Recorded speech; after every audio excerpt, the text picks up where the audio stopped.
don't ask reporters in Hawaii about the fucking tree. Because we still have a pretty big list of missing people. We're still counting dead bodies. The water system is messed up, and we have all this mess to deal with. That, I don't know.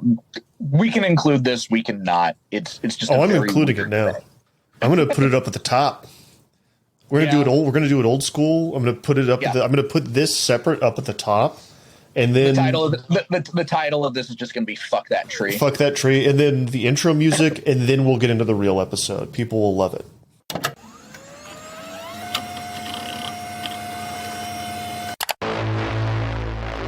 One day, all of the facts in about 30 years' time will be published. When genocide has been carried out in this country almost with impunity, and when it is near to completion, people talk about intervention.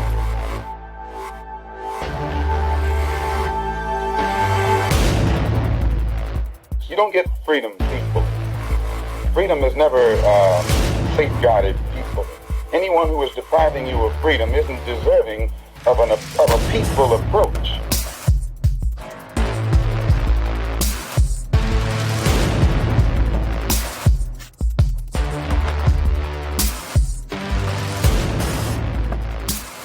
Hey there, Angry Planet listeners. Matthew here. Jason is out today, but I'm here with Kevin Knodell, our mysterious and often in the background producer. He is a reporter for the Honolulu Star-Advertiser, and he just got back from Maui, where he was reporting on the wildfires there. But kind of as a way to get into why we think that's an important thing to talk about on Angry Planet, and how Kevin, who is a military reporter, came to be reporting on it and covering it. Kevin, can you tell us, first of all, how are you doing today? Tired. I think it's a misnomer to say that I just got back from Maui. That was now almost 2.5 weeks ago that I was on the ground there, but still fresh in my mind. I'm doing okay. Just got back from a wedding. Been in Pacific Northwest for the first time in 3 years. It's very smoky out here still, though, because of wildfires, which we may get into also. I have not seen Mount Rainier the entire time that I've been here, despite a cloudless day when I was looking in its direction. So you can't escape the fires, essentially. No. Yeah, and we'll talk about that. I've covered, the military and conflict quite a bit, but fire has been a recurring theme throughout my career, writing in several places, but I'm sure we'll get to that in short order. So you were supposed to go on vacation when? It was like at the beginning of August, right?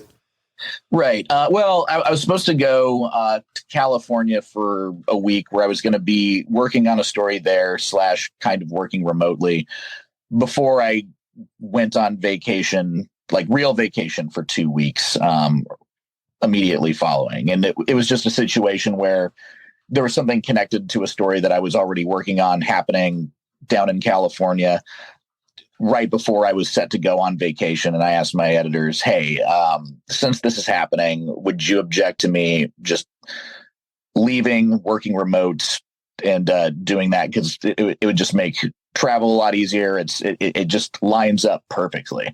But it ended up not lining up as perfectly as I thought it would. And why was that? Well, on the night of August 8th, Tuesday night, I was very much off the clock at that point. And I hadn't been following news on Maui. I think I had maybe heard something about some flare-ups of wildfires.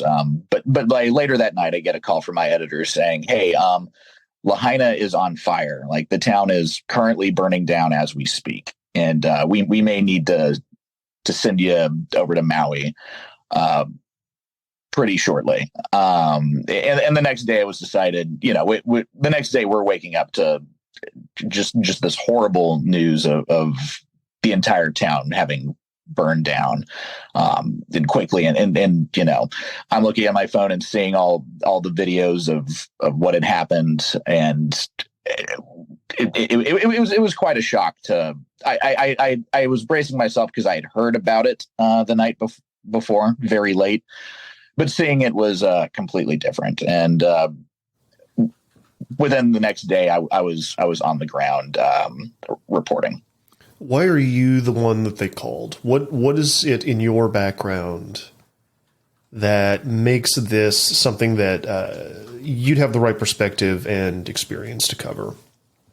I'm not 100% sure. I think it is because I have, crisis experience, and this was a crisis situation. I think it's also because I'm one of the younger staffers, and it's easier for me to go. I don't have kids. I don't have stuff like that in the way, and I think that's kind of why they picked me. They never told me why me. Okay, but you've also covered this topic extensively in other contexts, right? I have. I guess I have covered wildfire quite a bit. Just not so much in Hawaii at that point, and other of my colleagues have also covered wildfire. Somebody had to go, and they picked me. I don't want to give myself too much credit on either that, and I also don't know how much my editors were thinking about that. It was very much about just getting out there and covering as much ground as we could. But your perspective is interesting here. Something that you had told me earlier, I'm going to see if I can get the quote exactly right, is that wildfires are the natural disaster that most resembles war. Could you elaborate? Yeah, absolutely. I've thought about that a lot since covering. I think 2015 was the first wildfire I would have covered. That was for Wars Boring. Back in the day, spent some time out there with in Okanagan, Washington, covering what was at that point the largest wildfire in Washington state history. I think I've got the year right on that. We've had several more largest wildfires in Washington state history since then. Yeah, I think it was "America's at War with Fire" is the title of the article. Okay. Yeah, you were hanging out with the Forestry Service and some other people. Or is this a different? That was. I think that's the same year. So I think that was the article before I went out into the field. Gotcha. I think that was the overview of everything that was going on, because they also called up active duty, and it was a big thing. But it feels like a footnote now, given other things that have happened. But to bring it back to, it is the thing that most resembles war. Most other natural disasters, they just kind of sweep through and that's it. Wildfires are different because wildfires can continue to burn, and they move. They don't stay in one place as they're doing that. Not that hurricanes do either, but you're actively trying to fight it, because you can't fight a hurricane. You can fight a fire. You can redirect it, and there's a front line. You're moving resources. We now often use aircraft to fight fires. So you have your air crews, you have your ground crews. You're trying to manage your resources, move it around, and contain it or redirect it so it doesn't hit critical infrastructure or population centers. And you can be.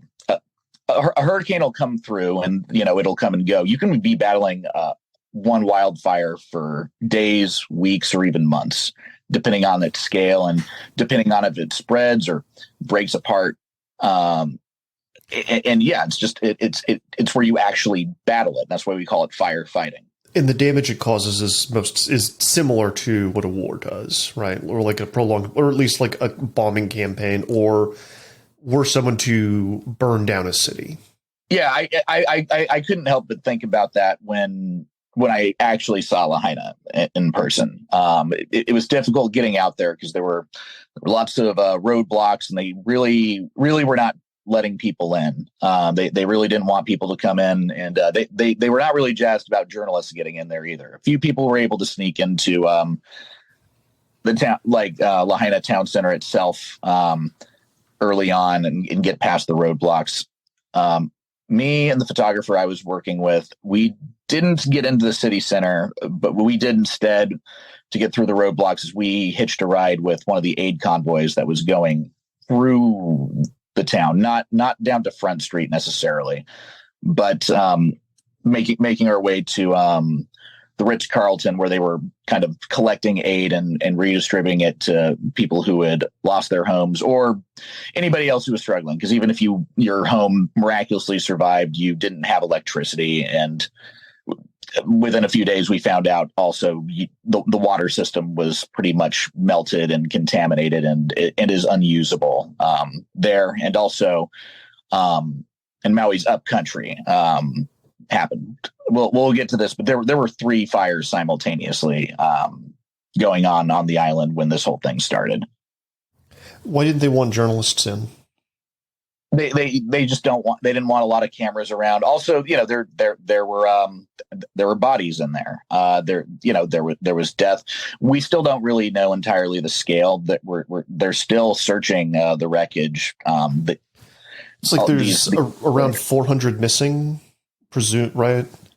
I think it's below that. Last I saw, it was somewhere more like 340, which is thankfully down from the 1,000. It was kind of before that. So it'll be, I don't know what the final death toll is going to be.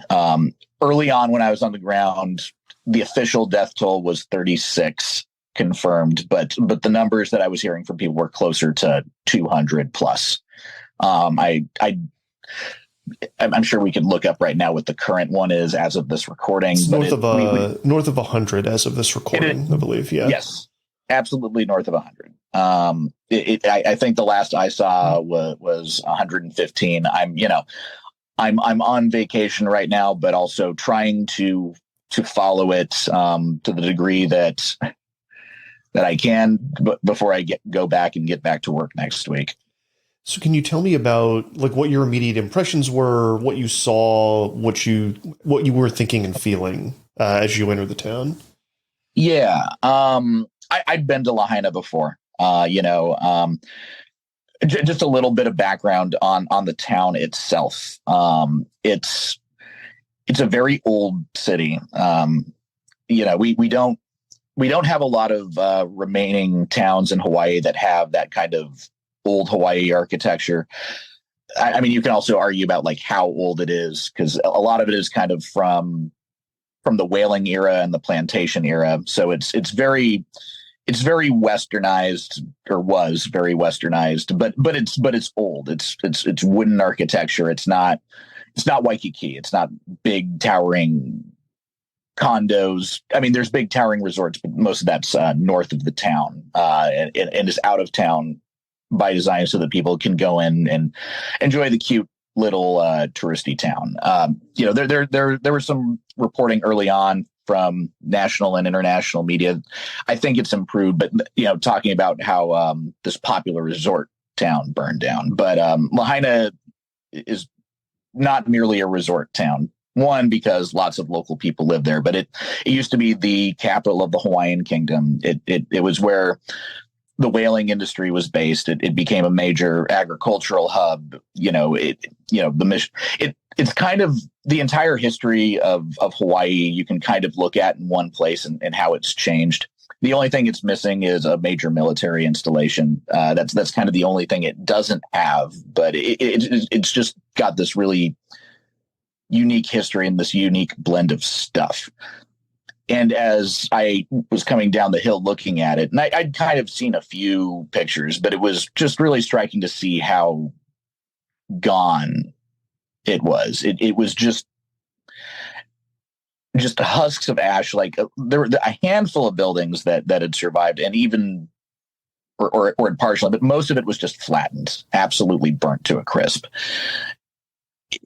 I covered wildfires before, but this reminded me much more of going through Syria, going through towns that had been destroyed during the ISIS campaign. Though I would even say, not to downplay what the suffering of the people of Mosul or Raqqa, but Mosul is still there. I saw they've rebuilt quite a bit of it. It's still early. We'll see what the rebuilding process in Lahaina looks like, but the destruction in terms of the physical destruction of this town was just very hard to fathom and very hard for me to communicate with words. People would call it a war zone, and that's something that I hate that comparison when we compare things that aren't war to war. Wholly appropriate to describe this place as looking like a war zone, because I can't think of anything else to compare it to. Yeah, you'd sent some pictures to the group chat. I think they were taken with your phone, just from like is it like out of the side of a car as you guys were going down the road? So, one out of a car, and then one out of the truck as we were going back after the aid had been delivered. Just nothingness. It was kind of wild that this fire just completely swallowed up this entire town. How did they fight this? How do you fight a fire like this? What is the mechanism by which you do that? So, all right, there's still some debate about what all went wrong. And we'll get into that. Like right now, there were some unique circumstances. I won't say like that nobody could have seen any of this coming, because there were. This isn't the first time. I was going to say there's been more wildfires in the area in the past few years, right? Right, and also. And Lahaina had actually been specifically noted by emergency planners as being at very high risk of exactly this happening. This had been discussed as something that needed to be looked at. But just kind of a play-by-play of how this went down, because I think that's helpful. This started as Hurricane Dora was moving south of Hawaii. We're in the Pacific. We don't get hit by hurricanes very much. The last major one that hit was Hurricane Iniki, which did quite a bit of damage. But usually during this time of year, we get high alert. But a lot of times they just kind of slingshot around us, and we watch and they miss, because we're that as an island chain, we're kind of a small target, honestly, for hurricanes. But when Hurricane Dora went south, we didn't get hit by the rain or the storm itself, but we got the wind. So we had this very, very strong wind just kind of howling through the islands. I remember being woken up by it very, very early in the morning, like in the pitch black, and just hearing, I could hear all the trees around where I live kind of like swinging around, and it was very intense wind. Now, what that meant on Maui, and that now there's going to be some lawsuits, and we're gonna find out what really happened here. But on Maui, where there'd been drought conditions, and there've been drought conditions throughout the island. At I believe it was 6:45 a.m. It was reported that a fire had kind of broken out around Lahaina, pretty kind of, nearby on one of the roads. I think it was Lahaina Luna Road. But they respond to that fire, and there's a few fires going on the island because of these very dry conditions, and it's been very much widely cited that that downed power lines probably played a role in a lot of this. And we'll get into that in a second because there's going to be a interesting aftermath as in a lot of finger pointing as to what really happened. But by about 9 a.m., Maui Fire Department declares the Lahaina wildfire to be 100% contained at that point. And then as a result of that, they didn't say that it was out. They said it was contained, though in their announcement that it was put out, they warned that the high winds that they were experiencing were still going to be a danger and that people should still be vigilant. But since they felt that fire had been contained, they started moving more resources to the upcountry fire, which was a larger fire at that point. I think it should be understood. It's up in the hills. It's harder to get resources up there. a lot of logistics to make that happen. And one of the challenges that they were also having is because the hurricane was still passing through and the wind was still very high. They weren't able to use helicopters and weren't able to use their air assets. So firefighters were fighting these fires only on the ground, and they were doing it in these very dry conditions with high wind that was making the fire move faster than it would normally move. Just kind of this incredible mixture of circumstances that make this more difficult than a fire would usually be to fight. Throughout the morning, they're fighting for hours, really focusing on the upcountry fire, and then they kind of start telling people in the area that they should really think about getting out of the area if they have the ability to move. Then I think it was about 3:40 p.m. They say the Lahaina fire escaped containment and started moving toward Lahaina again, with these very high winds, these very dry conditions, and they start trying to kind of recollect. We now have accounts of firefighters who are trying to battle the fire and their hydrants going dry, of them running out of water. We know that a lot of the pipes, because of the heat and because of various things and damage throughout the town as it spread, the water system is lost pressure, and a lot of the water is considered contaminated. It's not considered clean. So nobody is drinking with it, and they've told people not to bathe with it until they can figure out how to fix all of that. The fire just kind of spread. It just continued to, it went into the town. And like I said, it's this old town. It's not so much like the other ones. So much of it is made of wood, and it's kind of packed together. Like think of kind of like an old West town, like kind of like Deadwood, but with much more colorful painted, right, facades. But we're talking like stuff that's been retrofitted and upgraded over the years. Some of the stuff is really, really old, and old, beautiful wooden buildings. But now that a fire is coming through, it's exactly the conditions that help something like this spread. But as it collects fire, it gets hot enough and it's moving fast enough that it's also melting steel. Concrete buildings are starting to collapse around the heat. It's just it's this incredible literal firestorm that is just moving through the town, and people start trying to flee. You can see, I'm sure by now people have seen the pictures of the cars on the road that were just scorched. People abandoned their cars. Some people were not able to abandon the cars. We've found bodies in some of those cars. That's kind of my summary of what happened. There's more specific things about the response that we can get into, but that's kind of how the fires spread. And also, I want to stress too that in the following days, the upcountry fire was still a fire that they had to fight. I've seen some criticism that they devoted too much resources to the upcountry fire when Lahaina was the real danger.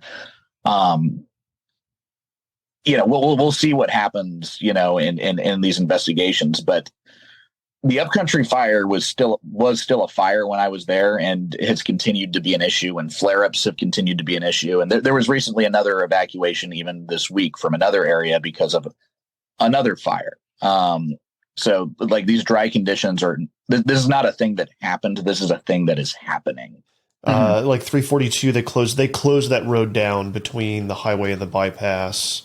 And then, but 2 hours later, we have video of Main Street burning down, or the front, like the front street burning down. And like 30 minutes after that, people fleeing the town into the ocean itself, trying to get away from the fire. Right. I didn't. Yeah, a lot of people did seek shelter in the ocean. Coast Guard and other various vessels have picked them up.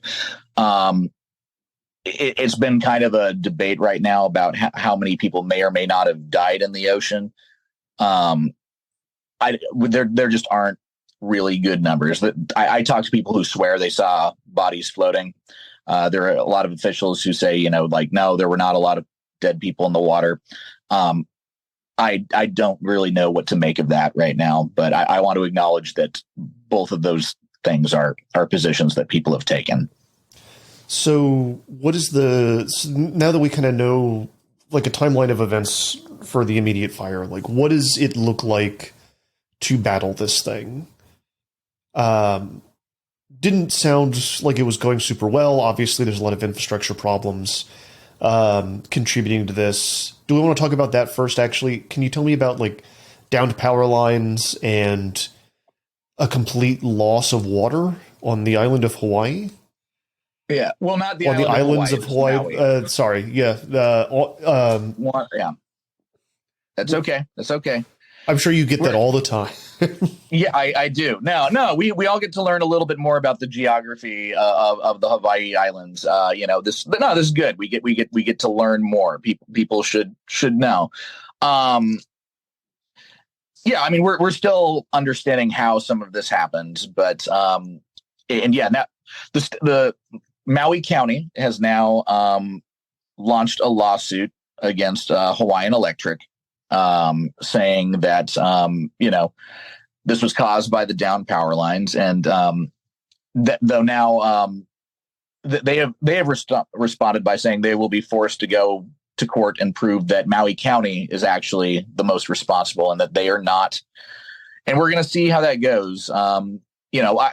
We'll talk, I think, probably right now about how, both there's going to be so much blame to go around. The head of the Maui Emergency Management Agency, Herman Andaya, was kind of, not visible for several days. And then he went at a press conference and they asked him why the alarm sirens weren't sounded and if he has any regrets. And he said no.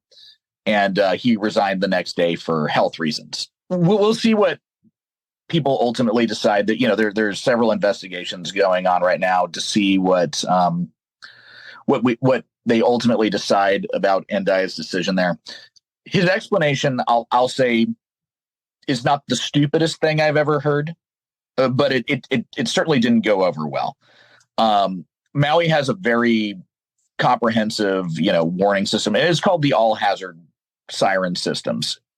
So on the website, it says that it is for tsunamis, for hurricanes, for wildfires. It said that it is for all these sorts of things. But his explanation, and I do understand this because this is sort of true, that they're almost exclusively used for tsunamis, and all the public education is about tsunamis. And he said that if people had heard the siren, they would have responded as if there was a tsunami and they would have moved Mauka. So in Hawaiian, we use the words Makai and Mauka because sometimes north and south isn't as helpful.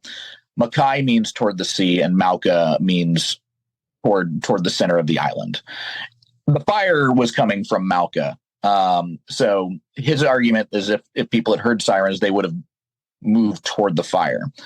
Now, the people who still say that it should have been sounded was most people didn't. So many people didn't get the cell phone notice. So many people didn't get anything. And also, if people had woken up, had they woken up, they would have seen the fire pretty. They would have known what was going on pretty quickly, and they would have figured it out, or they would have gone on the street and people would have told them where to go. Because one of the problems is as it moved into the town at night, there were people who were asleep, and were woken up to the sounds or to the smell of smoke. They just had no idea what had been going on. So a lot of systems clearly failed. I'm not in a position to say whose fault it is because I'm not a commentator. But I also really just don't know right now. There's so much here. Clearly, a lot of things went wrong. One thing I will say about the down power lines. So what I saw most recently is that Hawaiian Electric is saying they're admitting that the fire that morning was caused by a down power line, but they're saying that the fire that destroyed Lahaina was actually not even that fire and was perhaps a completely different fire that was started in a completely different way. I'm very curious to see the documentation on that. Could be. I don't know. But I'll tell you what I do know and what I did see when I went up country. I saw a downed power line, I saw all the wires tangled in the branches. And I also saw a section of power line next to a downed pole where it was entangled with a bunch of burnt branches, and it looked like the wire itself had been charred. I'm not an expert, but if you were to ask me, I would say that was probably the point of origin of that particular fire. Stress that I don't know that for a fact. We'll learn more. But what I do know also is I talked to neighbors and they heard a loud crash, then saw smoke, then saw fire. I can't say for sure what all that means, but I can suggest what I think it means. And I've got pictures of it, and people can judge for themselves. But I would also urge people to wait for the formal investigation of all this to be concluded, because, this is my educated observation, but not a formal conclusion. Is there a rush to assign blame right now? Absolutely. As there always is. You're dancing around this so carefully. Like you don't want to contribute to what is a horrible problem. Right. No, well, I gotta be careful. I'm a reporter. I've got my own take on things, but truly, I don't know what to make of some of the things. Like another thing that happened, and I think this is instructive for kind of how things have gone and also how things may go in this conversation as it moves forward, is the West Maui Land Company sent a letter to the state saying that one of the water managers stopped them from being able to divert water as the flames were coming. What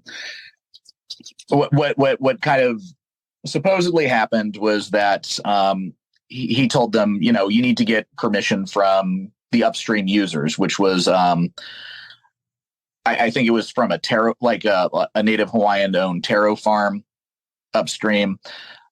Now this comes into some really thorny things about the history of Hawaii here. Forgive my ignorance. What's taro? Taro is it's like a potato, but it's not a potato. It's something that's been grown in Hawaii for a long time. A lovely native yam. Yeah. It's crushed up sometimes to make poi, which I'm not sure how best to describe that. It's a very Hawaii thing anyway.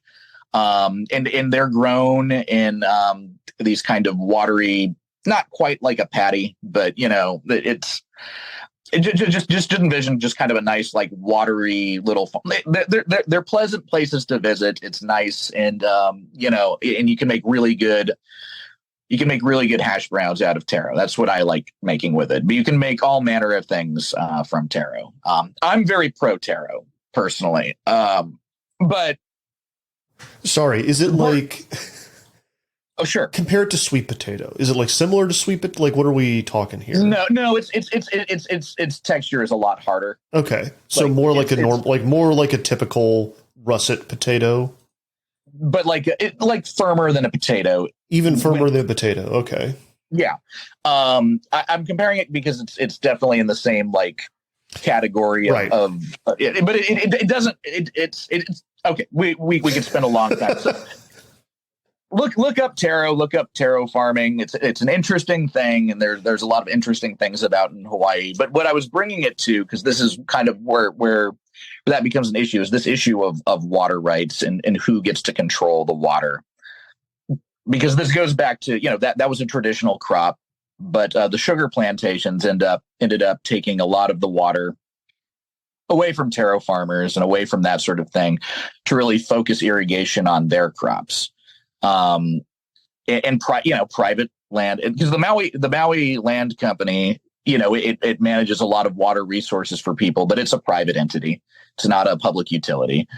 So there's a lot of thorny history here about that. And there have been some new measures passed about making sure that people don't just get water redirected from them whenever people want. So, you know, they write this letter saying that this happened, and they by name mention, you know, the guy who they think is responsible. The guy has been reassigned by the state. He hasn't been fired, but he's been reassigned. And now there's actually a lawsuit to have him reinstated at that position.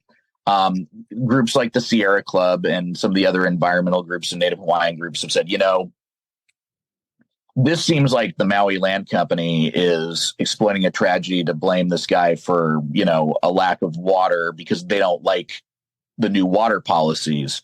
And it seems like they're trying to blame these water policies on the fire when that's not necessarily what happened. Because I don't believe that company actually manages the water that would have gone in and out of the hydrants. Like, you know, that was kind of one of the things like, oh, well, you know, there wasn't enough water available. It sounds more like what happened is, you know, the pipes exploded. Now I say it sounds more like that. We don't know. You know, I have to caveat a lot of this stuff. We're going to continue learning more. And I don't take a position on who was on the right or wrong here because I don't think there's enough information. I don't know. West Maui Land Company is going to make their case. The state's going to make their case. The people who have made the lawsuit to reinstate that guy are going to make their case. We're going to learn more stuff. There's a lot of bureaucratic mess that goes with all of this. Right. But I bring that up to illustrate that, but also to illustrate the historical baggage that's here, because that is a big thing. So something that we can say, and this is something that I can say with confidence, is that a big problem that was part of this is the invasive grass that is a byproduct of the sugar plantations that came to dominate, you know, the islands and reshape what they look like.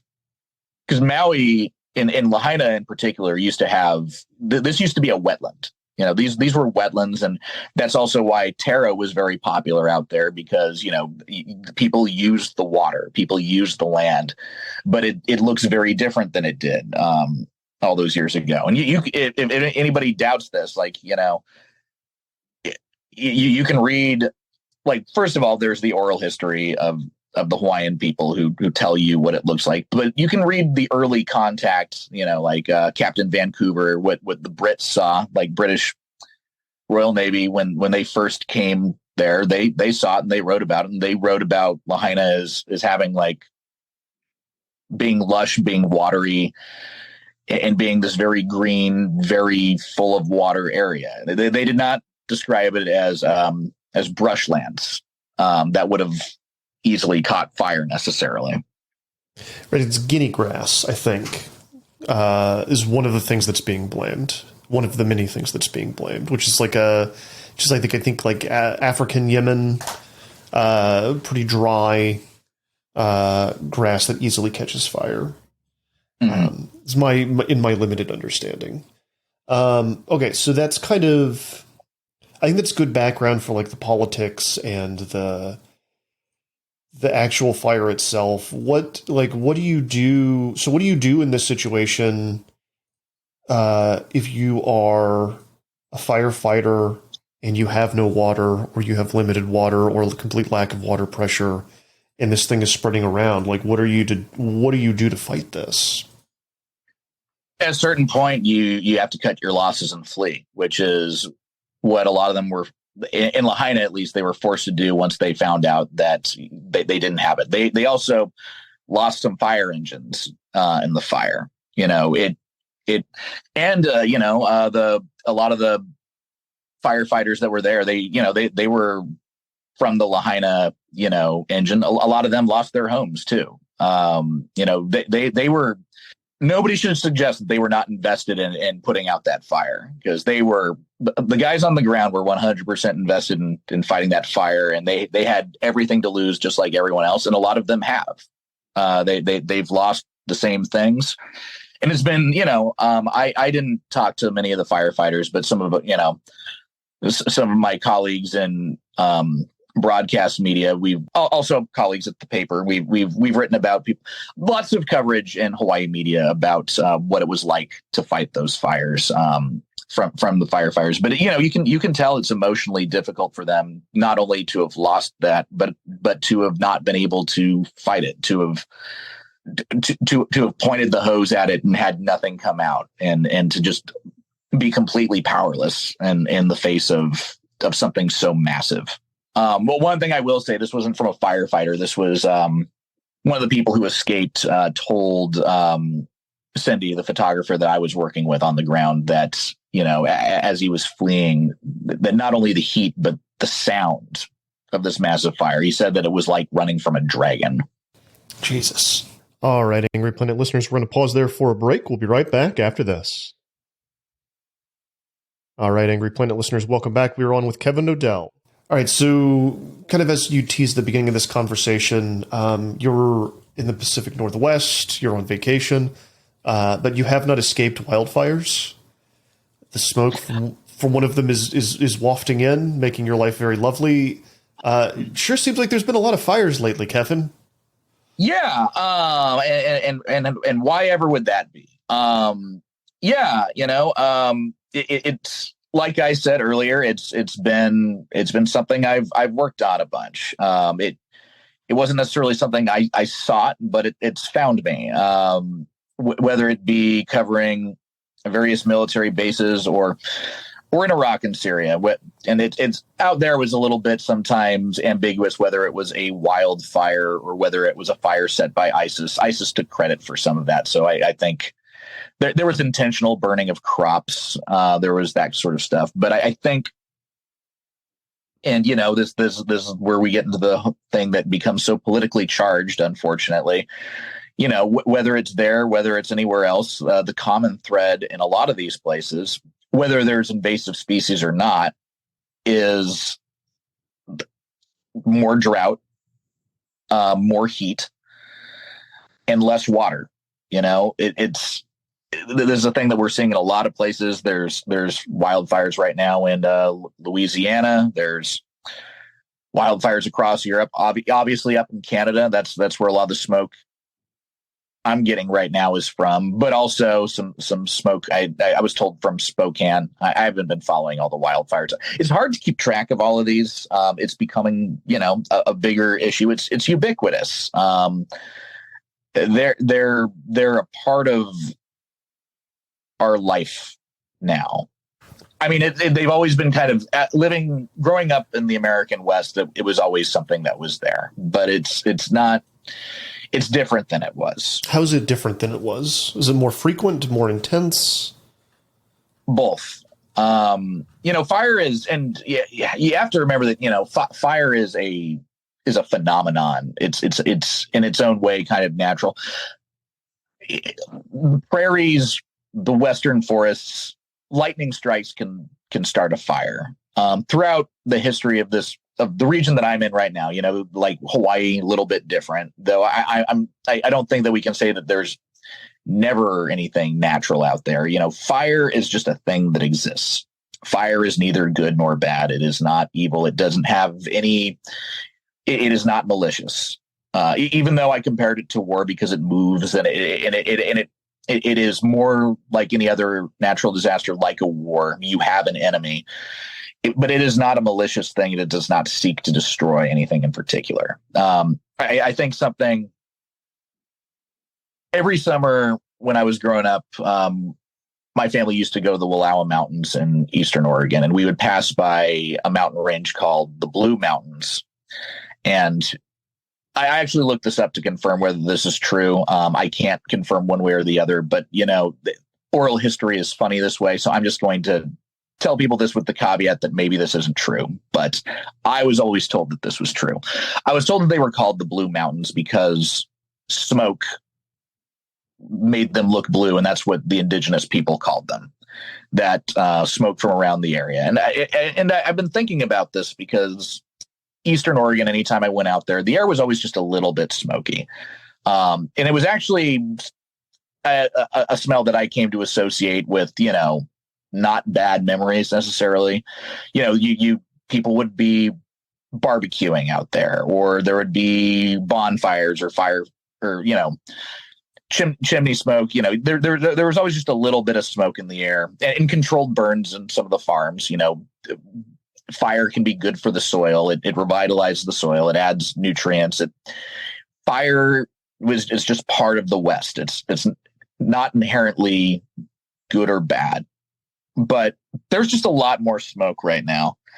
A lot more fire. I think the Paradise Fire in California was a big wake up call. The 2018 fire that also burned down a town, kind of similar to Lahaina, but it's Lahaina is now very much eclipsed it. Though there are similar debates around that, because that one was caused by down fire lines and led to a massive lawsuit, which I think is something that Hawaiian Electric is really looking at. Everybody's really kind of looking to that fire to kind of look at what the aftermath of this one might look like. But like I said, there's also things about it that are not the same. There were no taro farms around there, so it's going to be different, and it's going to have its own Hawaii aspect to it. But fire is becoming a much more prevalent thing all around the world, and it's going to more and more disrupt our infrastructure and disrupt our lives. One might say the climate is changing. One might say that the climate is changing. There's a story I did back in 2019 that I've been kind of revisiting periodically, and especially have been thinking about after what I saw in Maui.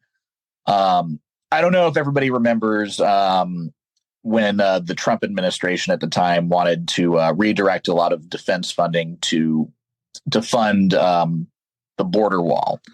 As part of an emergency move to block off the border.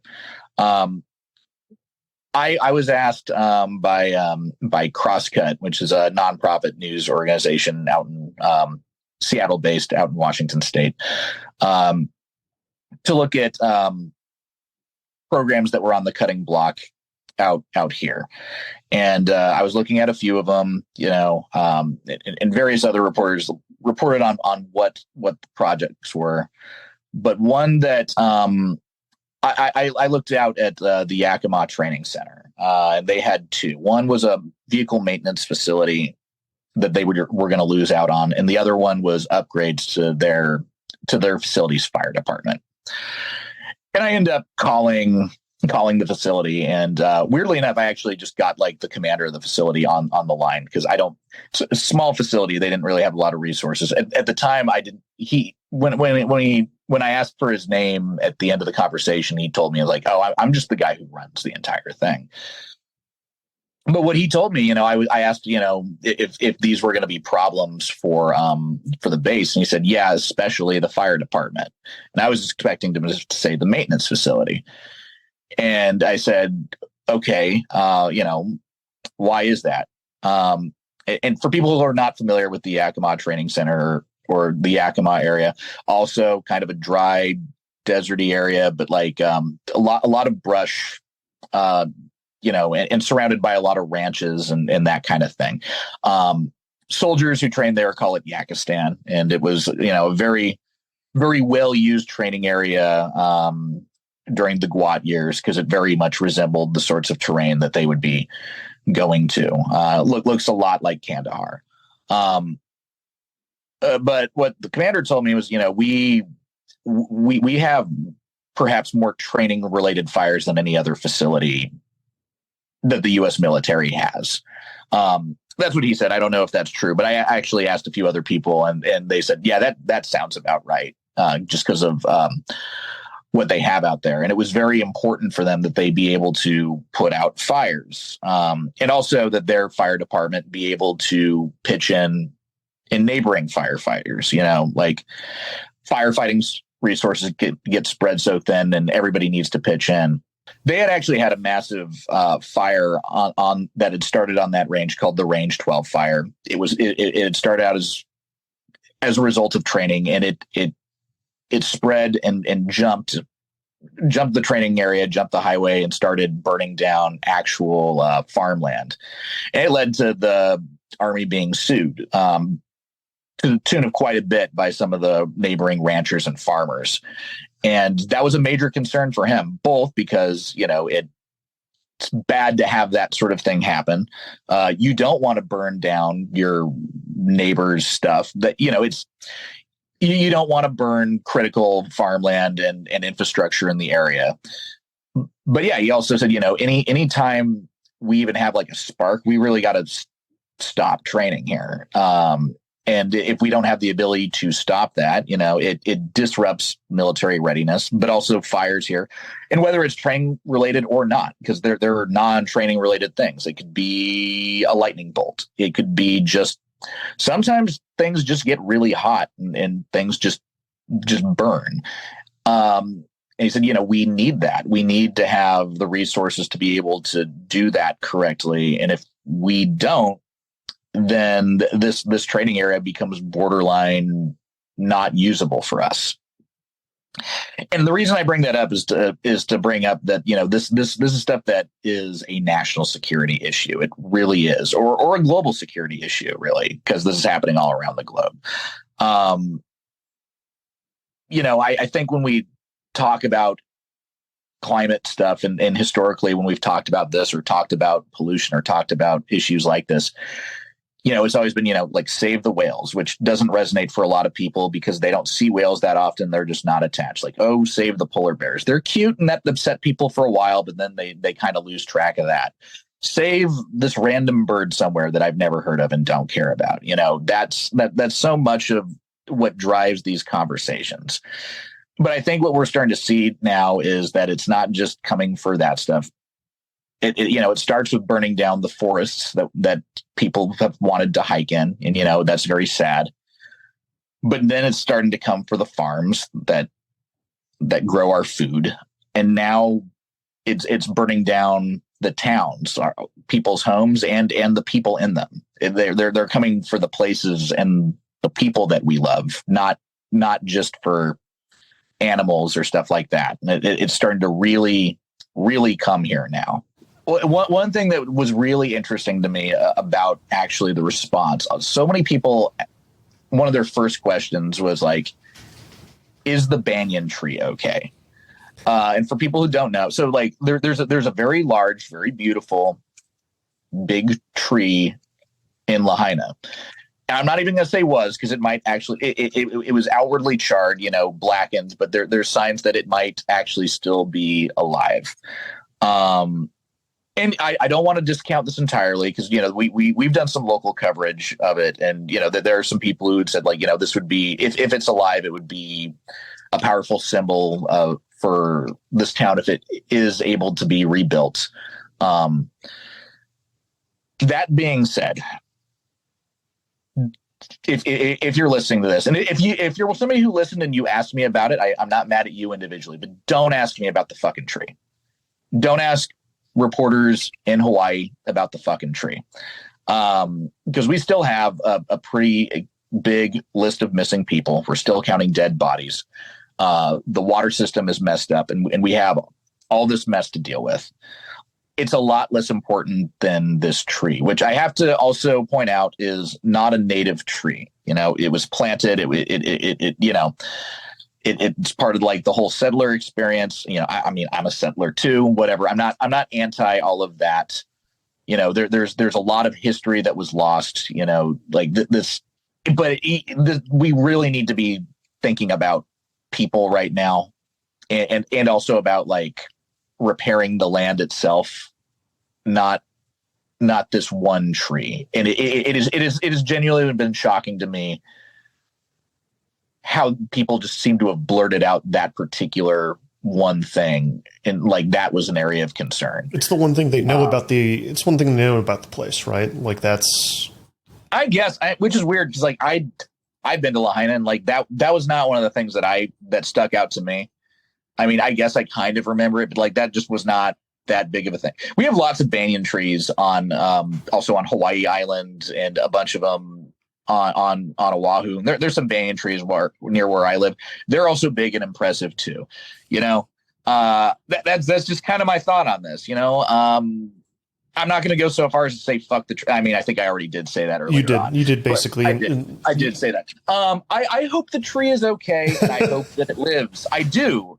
But it is not top of mind of concerns, and for a lot of people on Maui, it is definitely not a top concern. There's some arborists out there, like there are some local people from the area who are monitoring it. Some people out there who are attached to the tree, but even I think they would say that they're doing that because that's a specialty of theirs. I think they would not think that that's one of the top priorities in terms of Lahaina's future or like figuring out what happened. The tree is low on the priority. That I don't know. We can include this. We cannot. It's just. I'm including it now. I'm going to put it up at the top. We're going to do it old. We're going to do it old school. I'm going to put it up. I'm going to put this separate up at the top, and then the title of this is just going to be "Fuck That Tree." Fuck that tree, and then the intro music, and then we'll get into the real episode. People will love it. Yeah. Oh, yeah. That'll make me very popular. But everybody. Don't waste water. Be mindful where you throw your cigarettes. Don't start fires. We've got enough of them. Kevin Knodell, thank you so much for coming on. Glad to be here, I guess.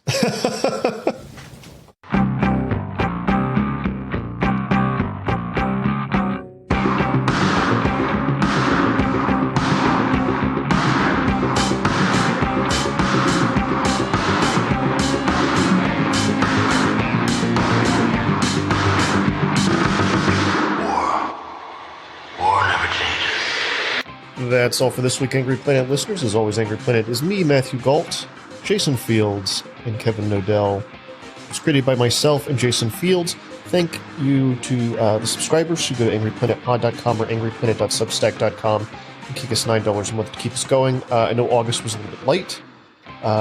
It's a little bit hard to get guests in August because everyone's on vacation. We are gearing back up into the normal swing of things here. Have some great episodes planned, some other special stuff coming for you. Again, at angryplanetpod.com or angryplanet.substack.com. $9 a month gets you commercial-free versions of all the mainline episodes and bonus episodes. We will be back next week with another conversation about conflict on an Angry Planet. Stay safe until then.